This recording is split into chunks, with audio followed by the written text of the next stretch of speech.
Tony Holler, welcome back to the Soccer Queens podcast. Thank you, Erica. Is this my second or my third time?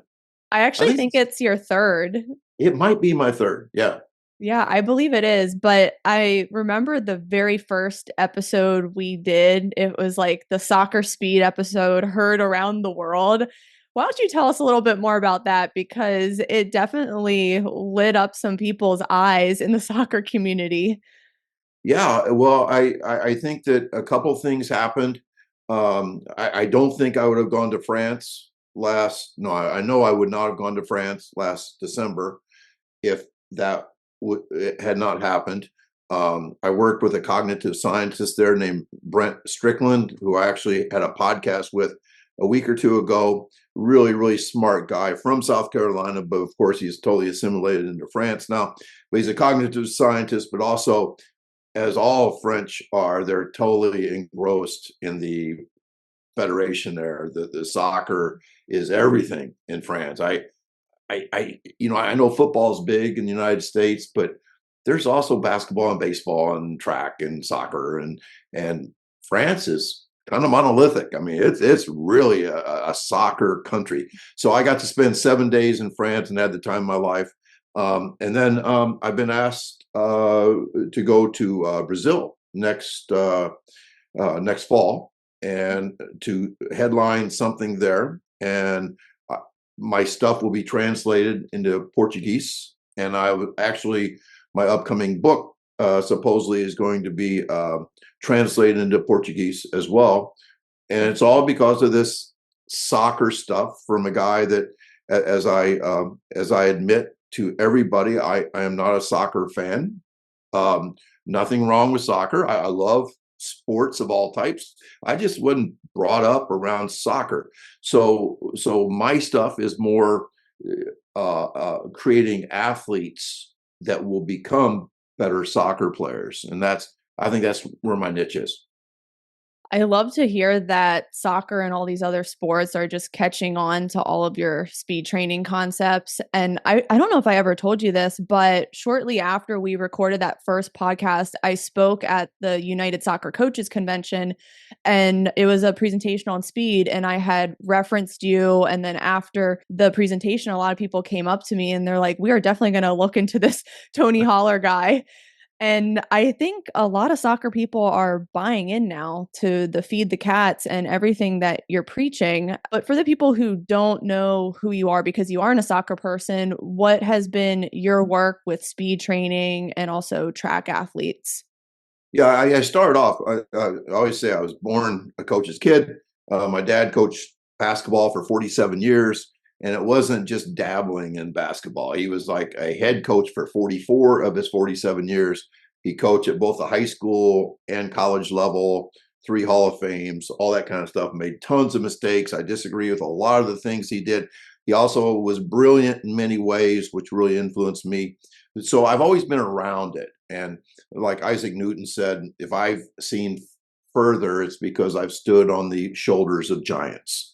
I just love that saying, and it pays a debt of gratitude towards the people that went before us. And it's not just the brilliance of those people, but it's also their mistakes, because we learn more from mistakes than we learn from successes.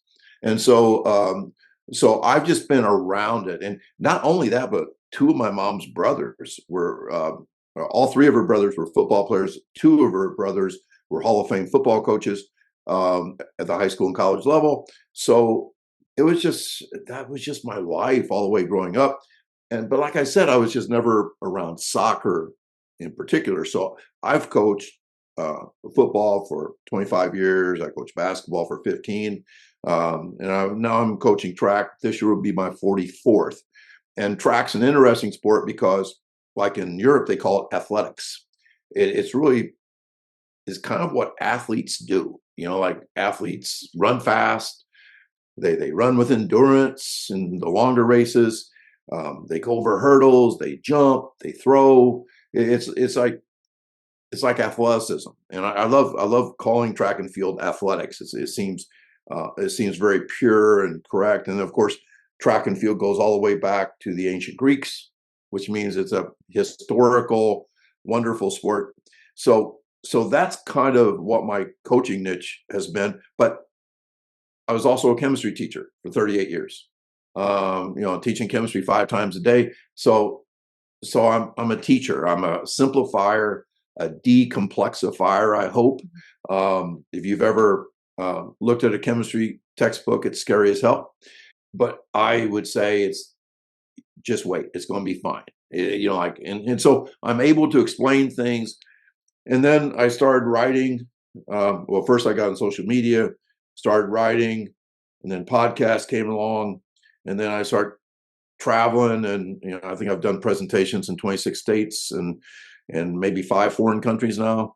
And it's just yesterday, for example, I got, this sounds weird, but I got on a private jet and went out to Greenwich, Connecticut to work with a kid. And so here, this guy that has been broke all of his life is riding like on a private jet to speed train in Connecticut. And I was back by 4 o'clock in the afternoon.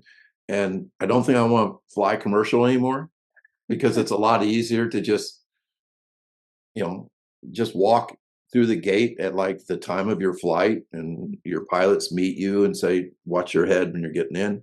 So yeah, my life has just become, something that it was never meant to be. It was never my intention. So yeah, I'm 65 and I'm in the twilight of my career, but I'm just enjoying the hell out of the information dump that I'm able to do in the modern world. If we go back 30 years ago, I would not have been able to dump this information. I could have written a book or something that would have never gotten published. But yeah, we're just living in a world where we can put our information out there, and that's what I've done. I mean, you've impacted so many people. You've spoken and consulted with a ton of teams, college, professional, youth as well. And a lot of these people have tried your feed the cats method and they've stuck with it and been consistent and they've seen those results. And the last time you were on, I had also tried the program for several months and I saw the results as well. Not just in my speed, but just body composition, strength, my mental clarity and my creativity, which we'll get into later, other benefits of sprint work. But maybe can you talk about how you've impacted the soccer community and what are some misconceptions they had at first about building speed and some things they've gotten wrong that you were able to help them with? I don't think anything that we have really comes from us. Like if we were locked in a bubble when we were born, we would have no interesting ideas. We get ideas from the books we read and the people we meet. But I'm old enough and I'm curious enough that I've read 1,000 books, and I love to talk to people. I think that's why I'm on podcasts. My wife says, "Do you get paid for these?" And I'm like, "No," but I really enjoy talking to people, and so one of the guys that really influenced me was Mike Whiteman from the Pittsburgh Riverhounds, and uh, I just keep going back to the thing that if kids are playing 3 or 4 soccer games a week and they're running 5 to 9 miles of running and things like that, the guy that's in charge of their athletic development, the S&C coach, does not need to pile on, more distance running or more agility, kicking the ball around, blah, blah, blah. Instead, they need to increase the athletic qualities of that athlete. And sometimes that seems like GPP, a general preparation period, or I don't believe in general prep. I think that athletic training is very specific. We sprint fast, we lift heavy, hard, however you want to say it. We jump high, jump far, and we bounce. And and the pushback from soccer athletes is, I'm sorry, coach, but we don't sprint in soccer. It's a lot of running, but it's not sprinting. When we're never sprinting in a straight line, we never have spikes on, and we're never trying to win a race. I'm like, okay. And oh, and by the way, we don't ever lift heavy things. We don't lift. It's in soccer we don't even use our hands. What do you mean? Well, why would we like pick up a barbell and put it over our head? That's not what we do in soccer. And by the way, we don't jump. I guess goalies do some, but soccer players don't try to jump high, jump far, and they're not very bouncy. So why are we working on these things that have nothing to do with soccer? And in their mind, and this is very smart, they believe that everything should be reverse engineered. What does soccer look like? Let's train kids with that stuff. But then what I ask is describe your best soccer player or the best soccer player in the world or blah, blah, blah. And they always say fast, explosive, strong, athletic. They always say those things. They never talk about, yeah, they ran a 2:32 in the marathon. No, they don't talk about the endurance qualities. Endurance is important, but I think that soccer can give you that. The specific play of soccer can create capacity and endurance. And so what those kids are missing are those elite qualities that make them into a great athlete. And that is what Feed the Cats really is all about. It's mainly that speed's the tide that lifts all boats, that as you get faster, everything else around you improves.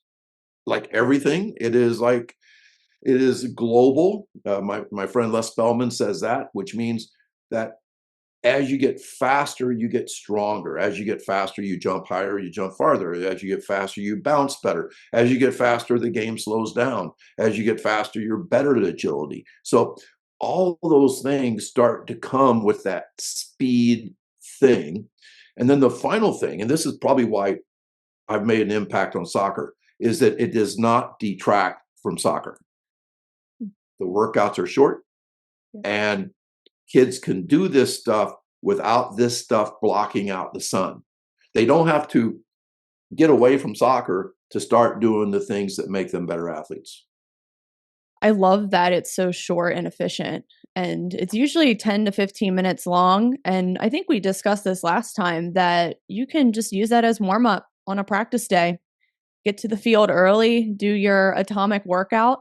I'll link Mhm. it below if you guys haven't heard of it before, but it is so short and you feel so energized and ready to go. And I do it with my girls before lifts. And Yes, it's the best warm up. And then when we combine the speed and the lift on the same day, then they can actually take that rest day the next day and make that off day be a true off day. And I know you emphasize recovery a lot in Feed the Cats. You've made this whole pyramid and hierarchy of needs for athletes. And at the bottom, you have recovery, sleep, nutrition before speed, and even well before endurance training, sure. which I love. But I think a lot of people find that really interesting. Rest, recovery, sleep is one of my slogans. It's one of my things that I have t-shirts made up with: rest, recover, sleep. And if we're not doing those things, we don't give ourselves a chance. We are a diminished human. And none of those things are talking about bad habits. None of those things are talking about drugs, alcohol, smoking, blah, blah, blah. We're talking about without those good habits, we do not have a chance of being athletic. And I just love, and this is why I think I get preachy. I'm not a religious guy, but I get really preachy on these things that, man, we should be teaching our kids how to wake up every day and have a chance, to have a chance to be great, to have alertness and strength and energy and confidence and all those things. Because no matter what we're doing, whether it's school or soccer or you name it, it could be writing a book or doing a podcast or whatever. If we do not have that fundamental foundation, we don't give ourselves a chance to be great. So what I say is that that bottom pyramid, and the pyramid was highly influenced. I was a basketball guy, a basketball player, blah blah blah, by John Wooden's pyramid of success. that was everywhere. And it was because he won 8 national championships at UCLA, but it was a very wordy pyramid. And, it was well done and everything, but I think it's all gobbledygook, like looking back at it. A brilliant coach, and I know people are going to be pissed at me for saying that. So my pyramid's simple. It's that base of rest, recover, sleep, nutrition, hydration, with the next level being those athletic qualities: sprint, lift, jump, bounce. And then the next level gets into soccer or lacrosse or basketball or golf. It doesn't matter. And it's interesting to me. Like, my job is those first two layers of that pyramid. To teach rest, recover, sleep, nutrition, hydration, and then sprint, lift, jump, bounce, because it has nothing to do with soccer. I'm letting soccer handle soccer. So the rest of the pyramid looks like soccer. And that's where the next level becomes sport specific movements. That's where you're doing agility. That's where you're moving with the ball. That's where you're passing. That's where you're doing things that look like soccer. You're probably doing it on a pitch. You're probably doing it with the soccer ball and all that kind of stuff. And then the level after that comes building capacity, which to me is, I love the word capacity rather than endurance. Endurance to me just seems like long, slow, sloppy running where you're really tired and you just keep going and going and going. Capacity, I think, is more specific. We want kids to be able to have the capacity to play like a good soccer player for 60 minutes or whatever time a soccer game is. And to get that, I believe we need to practice like we play. And I believe if you're practicing a couple times a week and playing games a couple times a week, you will work yourself into shape. And then I have to fight coaches on the idea that they want their kids in shape before they get there. I mean, before the season even starts, they want them in postseason shape. But if you do that, you're chasing, I have the saying, if you chase two rabbits, you don't catch either one. If you chase being in shape, maybe you will catch that rabbit. But that rabbit's kind of meaningless if you aren't fast, strong, explosive. If you're not a great soccer player, all that conditioning actually keeps you from becoming a better athlete. So I just think we have to be patient and say, we're going to get into shape by playing the season. We're going to substitute more in the first game. Even if the other team's in better physical shape than we are, we're going to be better athletes and we're going to be healthier and we're going to love the game more. And from teams that have reported back to me, it works. That even one of my sayings is, we want to be 100%. We want to enter the first game 80% in shape and 100% healthy. And I don't think most teams do that. I think it's usually the other way around. They're 100% in shape, but they're not healthy. They got kids that are hurt, blah, blah, blah. They're tired. They limp around. So if you could enter that first game, not really in great shape, but really athletic, really good at soccer, you're subbing a lot, you really love it, all those things, you have a great chance to win even before you're in great shape. And then by the time the postseason gets here, you're in great shape. You are preaching to the choir here, because in the youth soccer community, when that preseason time comes around, I almost expect to get text from my players that so-and-so got hurt or a teammate torn ACL. And it's sad because as the moment they go back, they're just running these kids so much to see if they're quote unquote fit in the first week.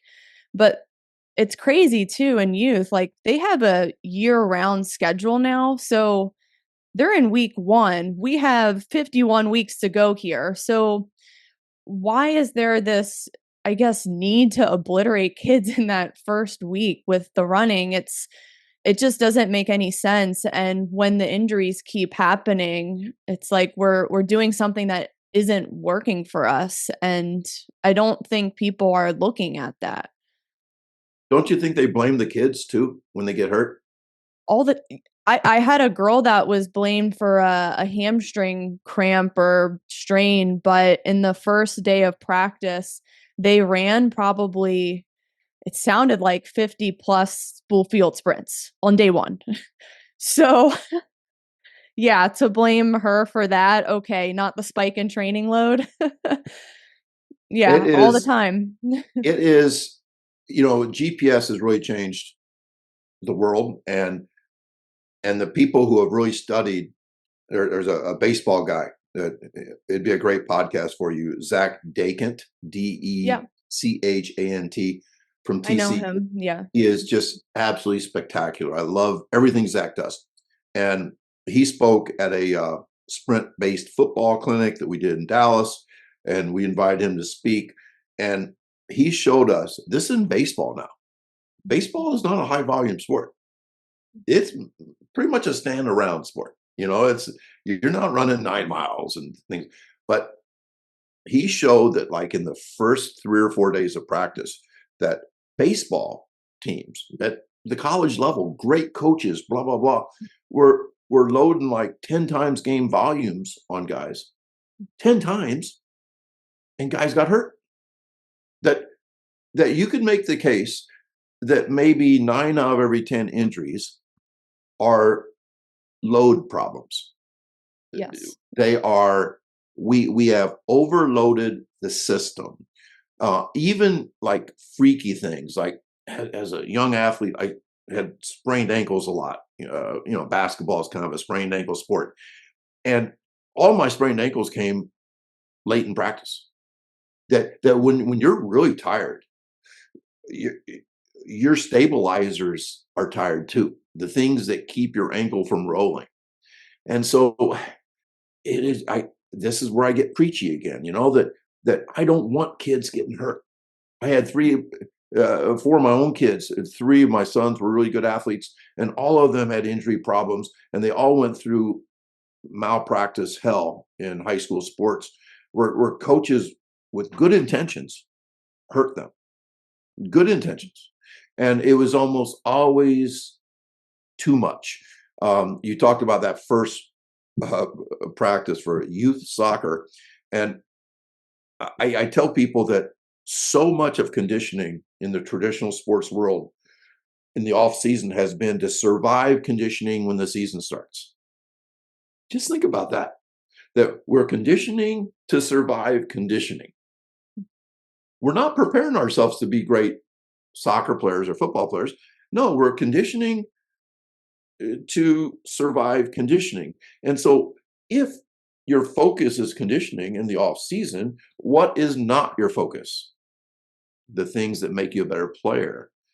So those things, I think when smart coaches, and smart coaches are curious, they're also extremely tradition locked. I mean, gosh, we spend our first 25 years of life figuring out who we are, and then the rest of our life defending it. And that's the way coaches are. Coaches just keep doing the same damn thing and saying trust the process. But the curious ones, the ones that will listen to this podcast, that will lean forward and say, you know, it's kind of, I understand what he's saying. I think that it does make sense to them. And then the ones that actually try it, they find out. I think I did hear the MLB conducted a study on when the most Tommy Johns were happening, and it was earlier in the season. And a lot of people would think it's later in the season because they had so many games under their belt. But when you really look at it, it does make sense that it happens in the first few weeks because of those major spikes in load for those players.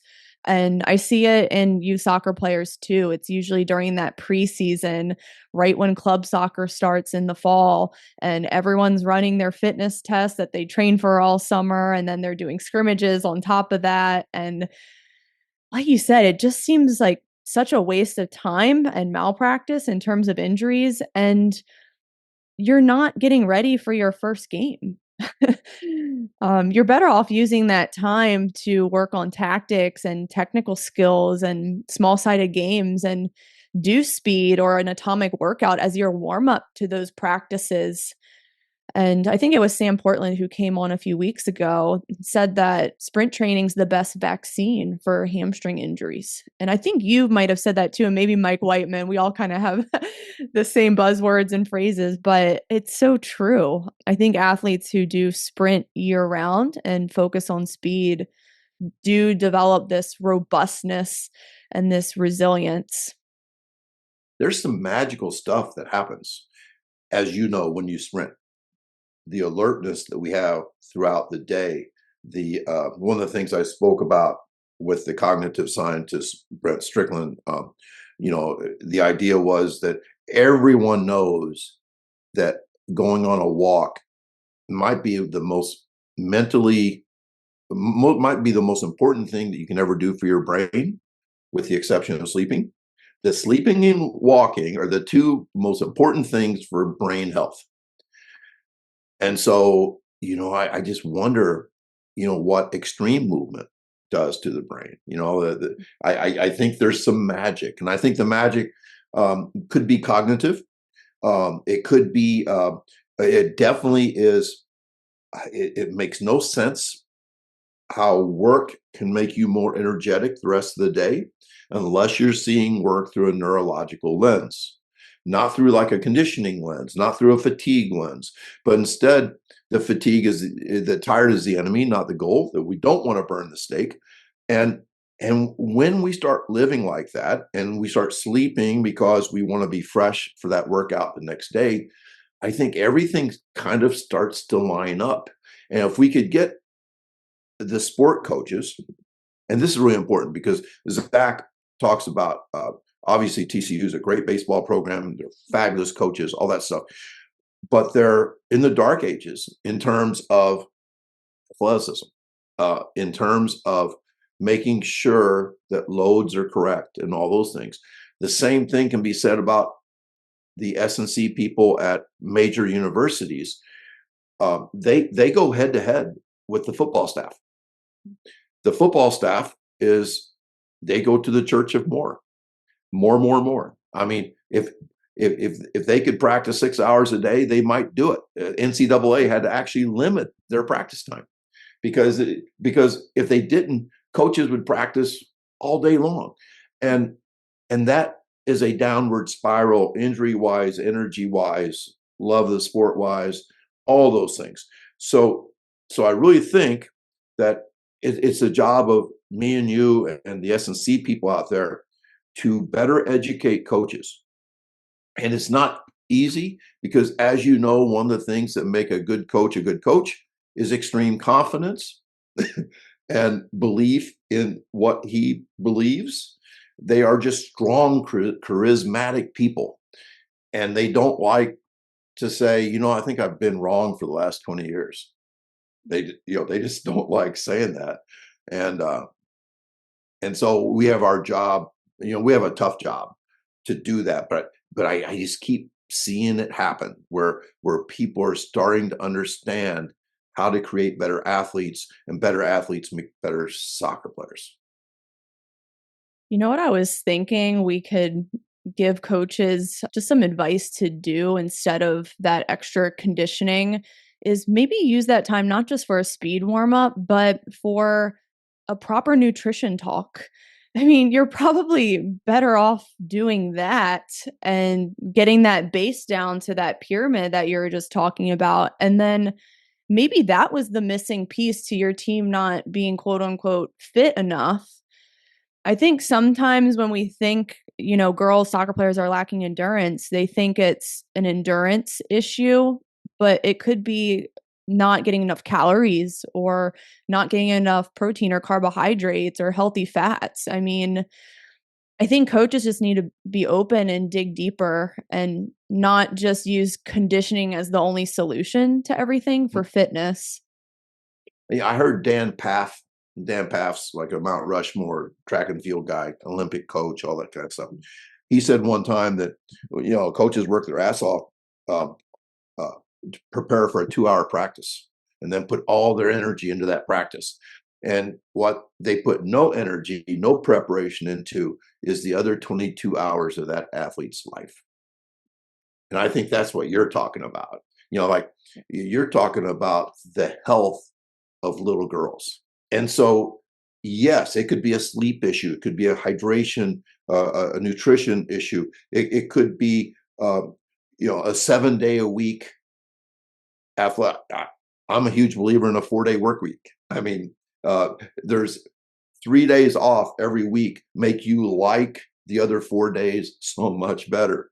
If you're Mhm. working 7 days a week, it becomes a grind, and then you have to put posters up about rise and grind, and there's no, there's no success without grind, and blah blah blah blah blah. All the traditional, Kobe Bryant Mamba mentality crap that's out there, and I see these 8-year-olds or 10-year-olds being exposed to the Kobe Bryant mythology about we're going to work twice as many hours as everybody else, and that's why we're going to be good.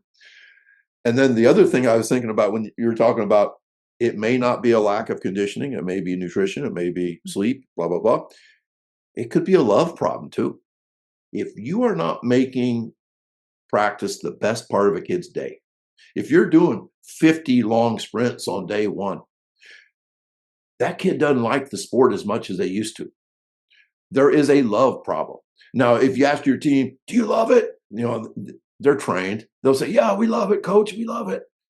But that's the Stockholm syndrome where, you're the captors are just trying to say, the captives are telling the captors what the captors, what they want them to say. So football teams are really bad about that. They'll be like half dead and they go, you guys feel good? We feel great, coach. Okay, not really. So the more you like something, the more likely you are to mentally push through hard things. And I think that's kind of a forgotten thing in sports. So I had a question with the conditioning. So I saw something interesting from a strength coach the other day. It made me think and kind of question my thoughts on conditioning. But she said that she doesn't follow the whole like let the sport train conditioning mindset because some coaches are clueless with small-sided game design and practices aren't intense enough. So she feels she has to fill in that conditioning bucket. But I do get that, but I wonder if, she can do more speed and power work that would help raise that more. I'm just curious your thoughts because it really made me think about what I was doing. First of all, when you say that a coach is not doing enough conditioning, I haven't met that coach yet. It's like Right. that Yeah. that is not when I picture You'd have coaches. to be standing around like the whole You have practice. to be the most unorganized practice, know nothing coach in the world Right. for practice not to be probably harder than games. Um, that's normally what I see. Mhm. There is no question in my mind. We talk about how a good night's sleep, nutrition, and love of the game can help push through fatigue when we get tired in a game. But I also think that your athletic ability matters. That they have found one of the reasons why the NFL, like all the offensive tackles that go to the NFL Combine, are 6'5", 320, give or take 5%. They have a certain size. Obviously, they were great players in college, and there's like 30 of them. And the 5 of them that go in the first round will be the 5 fastest guys in a at a position that does not require speed. So it's like, now what? Now what why would speed? Well, it's because speed is global, speed's the tide that lifts all boats, that better athletes are better offensive tackles. But there's two other things. One is they have found that fast big guys don't get tired in the fourth quarter like slow big guys.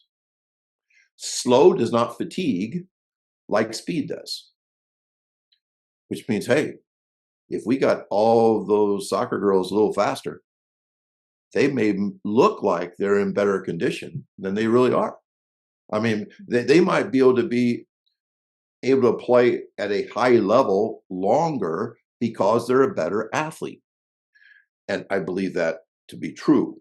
And then the other thing about those big offensive tackles is that they age well. They will often have 15-year careers. And this is so easy. I mean, fast, oh, he played 15 years. Slow, he played 4.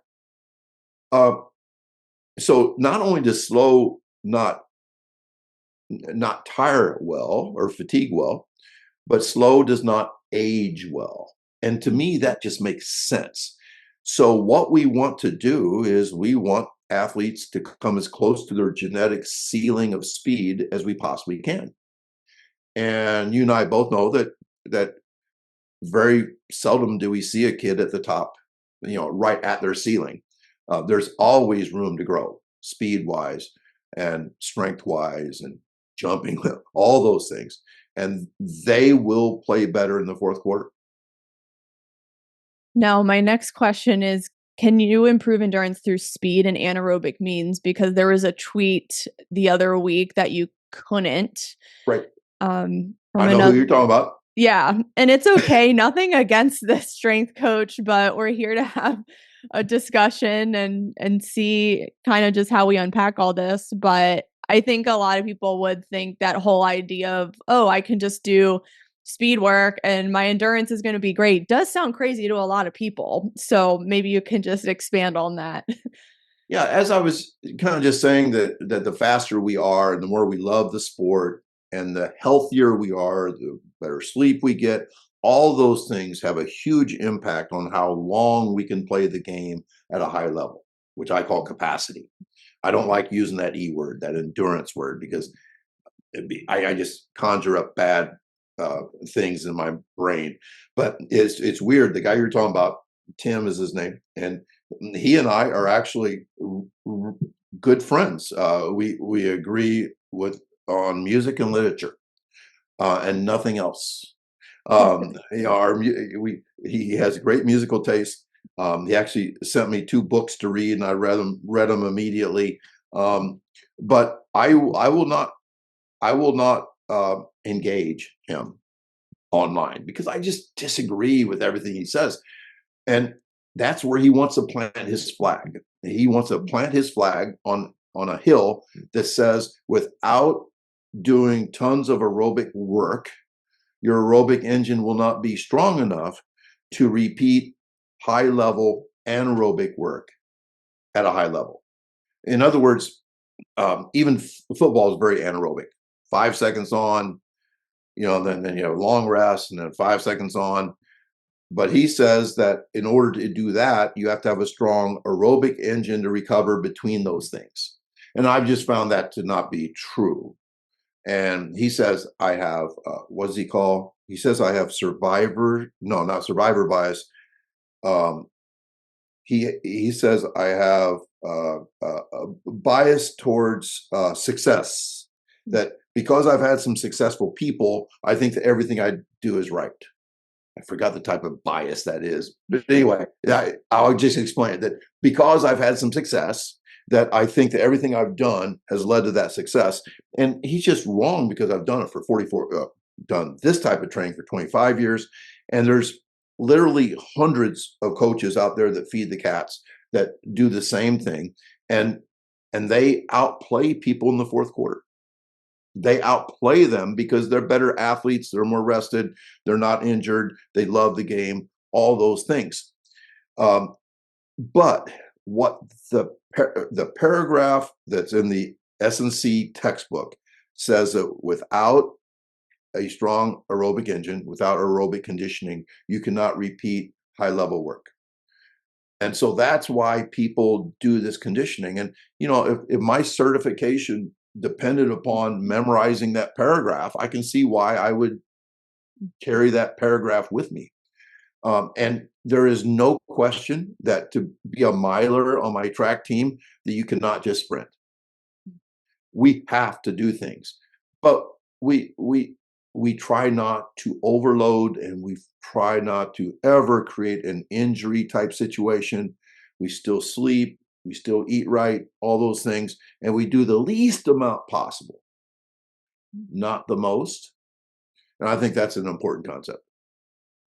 So, what about how much sub max work soccer players should be doing, just in terms of getting sprinting form down and working on their arms or their foot strike? How much should we be doing that? Or should they just be focusing more on running max effort over that 40-yard, 50-yard distance?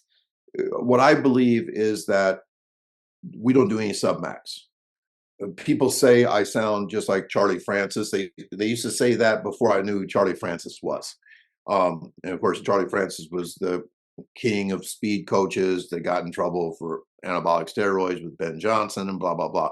But even though he had that steroid scandal, he was still a fantastic coach. And since then, I've read all of his stuff. And really, the only thing I disagree with him on is tempo running. And tempo running is like submax running. It's like doing 10 hundreds or something like that. And I just think I don't think it's wrong. I think I've proven, and the people that do feed the cats have found out that you don't have to do it. And that's two different things. It's not that it's wrong. It's just that it's unnecessary. And but he was training sprinters. And I think that's what we need to do in the off season, or away from the sport of soccer. We need to train athletes, not soccer players. Treat them like athletes. If I was training golfers, I would train them the same exact way, which sounds crazy. Have I told you the story about the two girl golfers? Yeah, I believe you have that I that's pretty important. yeah, you did the atomic workout with them for quite some time and their swing got Yeah. harder, or yeah. Faster. Yeah. Yeah. Yeah. It was two great golfers. Quick story. They were not trained like golfers. They were trained like athletes. And they got faster. And because they got faster, their CNS improved and their club speed improved by 15 miles an hour. And that's what we mean by global effects. So I really believe that you can do that to supplement the training for soccer. But in soccer practice, if your practice does not look like the game and you're not addressing game loads, I don't think you have to do, like double the game load. I think half to 60% of game load is all you need. Let the games be hard. That's really hard for coaches.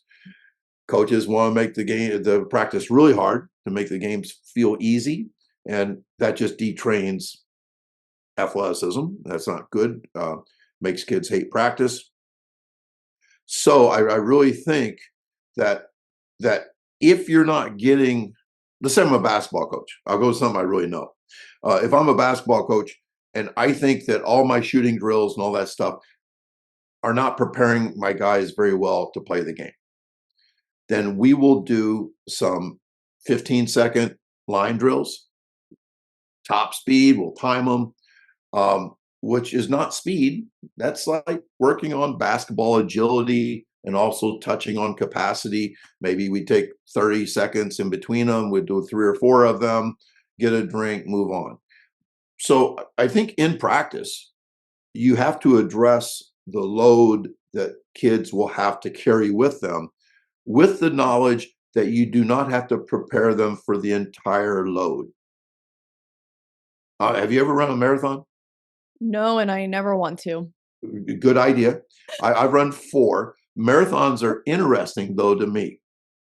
And if you would ever run a marathon, you would never run 30 miles in a day, even though the race is 26. That would be dumb because you're going to get broken.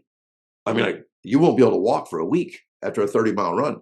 So what they do is they start running 3 miles, 5 miles, 3 miles, and then like 6 miles on the weekend, 4-day work week. That's all they do.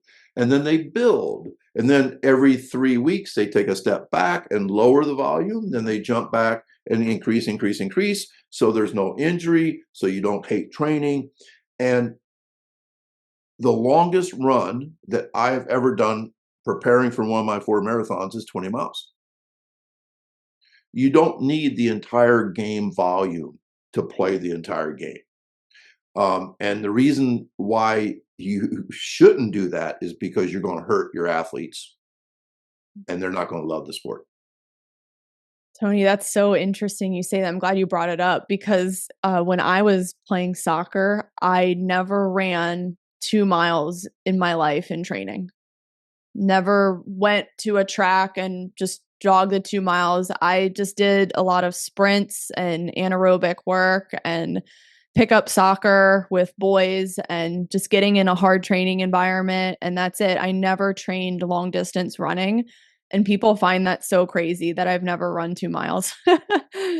I love that. That means you're pure cat, which is like that. That's not a bad term at all. That's a really good term. Apex predator. You're an apex predator. Yeah. You are. When I say a pure cat, that means a pure athlete. And your coaches probably never described you as, yeah, she's weak and slow, but she can run all day. That's probably not how they described you. They probably described you as somebody who maybe wasn't real easy to coach, but no, you probably were fine. But some cats are not easy to coach. But you were the type of person that won games for them. And I think that, we need to stop telling kids they're a step slow, that, well, at least we're going to be the best conditioned team around.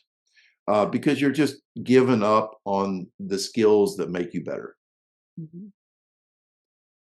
One thing with the speed work I've really noticed, and I'm curious to hear like teams you've talked to and work with, is they really enjoy it.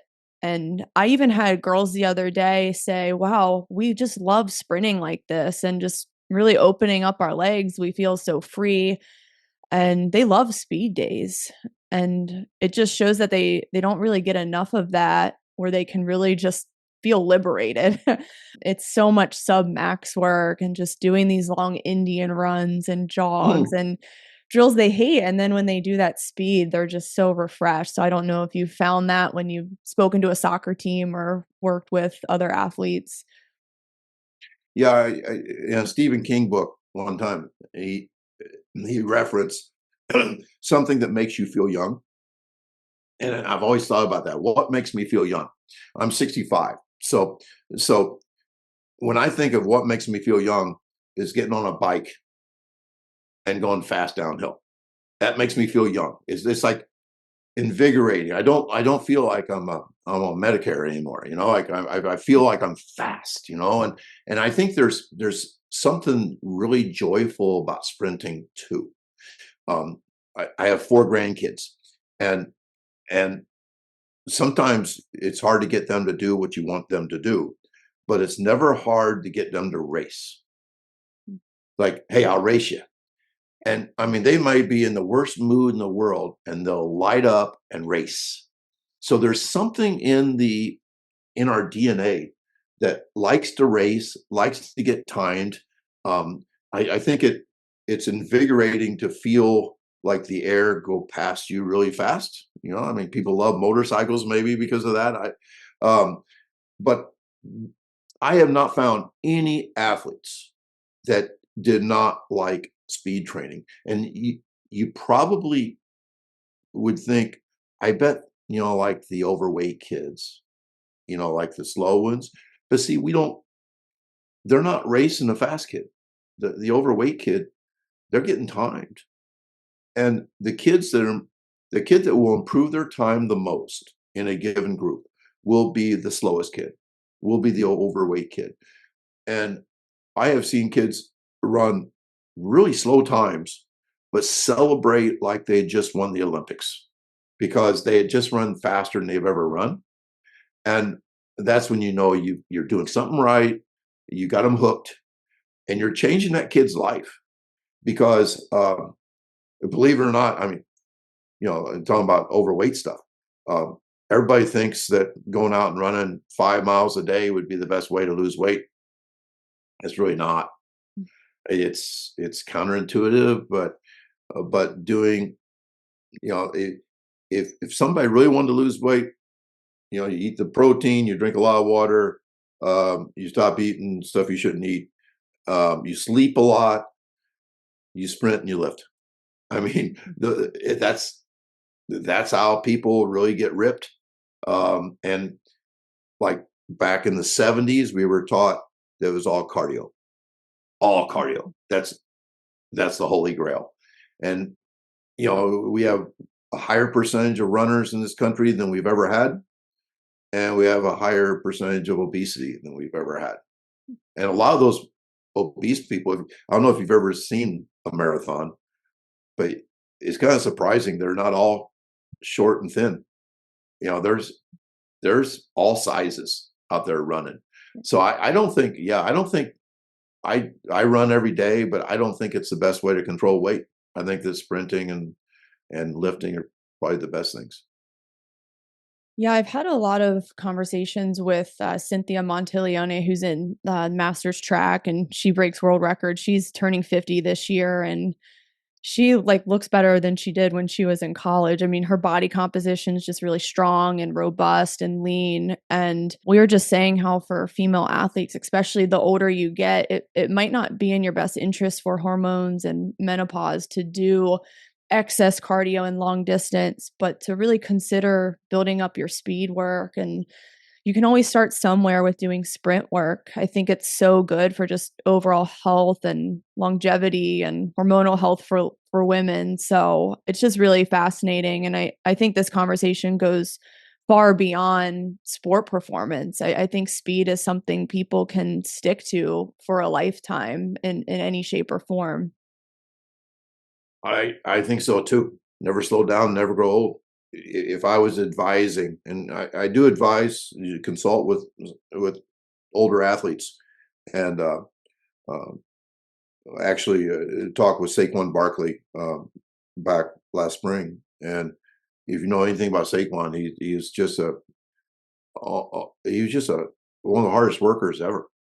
And basically, my whole consult was getting him to do less and do it better and sleep more.